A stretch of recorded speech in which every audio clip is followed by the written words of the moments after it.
Your kids are begging for more screen time, and you know you shouldn't give in, but they keep insisting on more. You know it's a problem, but it keeps happening. What if I told you there was a way to give your child that same stimulating experience and satisfy their digital craving without screens? Instead of TV shows and video games, you can get them to listen to podcasts. Wait a second, completely replace TV and video games? No, we're not going to entirely cut out TV and video games. We'll circle back to how much is okay in just a moment. There are thousands of quality podcasts for kids, so it's easy to find options that they'll love, and they don't involve staring at a screen. Today I'm going to show you how you can get your kids into listening to podcasts in 3 easy steps. I'm Dr. Lindsay, a clinical psychologist and mom of 4. I've helped thousands of families take the stress out of screen time. Let's dive in with step 1 of how to get your kids to listen to podcasts.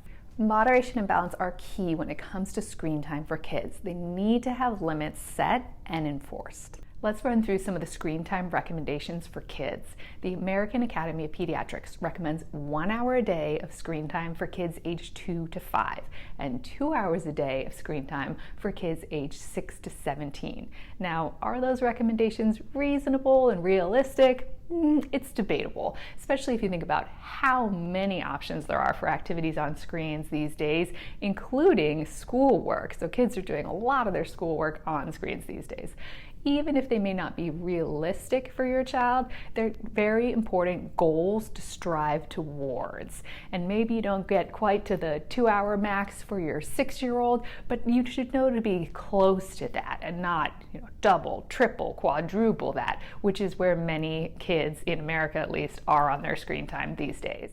Now, the primary reason for reducing screen time and keeping to something close to these recommended limits is to have balance. We need to make sure the kids are getting the things that they need as part of their day to grow and thrive. They need to be getting creative playtime. They need to be getting outdoor time. They need to be getting social interaction. And if you're giving your child an opportunity to do 6, 8, 10 hours of screen time each day, it's going to be really hard to fit in all of those other important things they need for their development. There are physical reasons for limiting screen time too. Make sure that they're resting their eyes and looking at things out in the distance, not just right in front of them, and also making sure that they're staying very active to maintain their physical fitness at a healthy weight. Another reason to cut back on screen time is because as kids get older, their screen time tends to be a little more focused on just the entertainment value. So they're not paying attention to some of the more education-focused shows that maybe you could interest them in when they were younger. So now that their screen time is more focused on entertainment and less on education, it's important to cut back on that and switch to a modality that allows for more education. Podcasts are a great way to do this. There are a ton of educational focused podcasts that are also entertaining to listen to. And even the story-driven podcasts really do promote creative thinking in a much stronger way than mindlessly staring at a TV screen. My favorite educational podcasts right now are Wow in the World, Who Smarted, which by the way is our sponsor for this video, thank you, and Greeking Out if your kids are into mythology like mine are. So if your goal is to cut back from 4 hours a day of screen time to 2 hours a day of screen time, for example, then let your kids know that they can listen to podcasts during that time, and it will make the transition markedly easier. As you can see, supplementing screen time with podcasts can help you stick to the recommended family screen time limits and continue stimulating your young child's brain.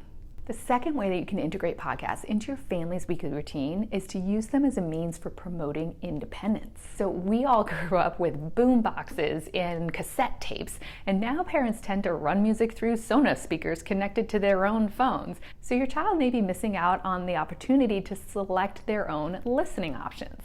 But Alexa-type devices let kids select their audio entertainment, including podcasts. So not just music, but you can get in podcasts either from some story value or from some straight educational value. Kids can listen to podcasts while building Legos or resting in their room or tidying up their room. It gives them a sense of having a digital experience without actually staring at a screen. And it can help them pass the time when they're feeling a little bored between activities or outings.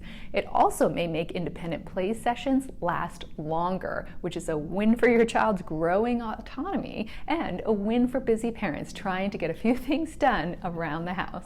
So integrating podcasts into your family's weekly routine has benefits for both kids and parents by promoting that much desired independent playtime. Now, the next point was a lifesaver for me as a busy mom with 4 young kids, so I can't wait to share it with you. But first, be sure to pop a note in the comments to share your favorite podcasts for kids. I reply to every comment, so I'll be checking.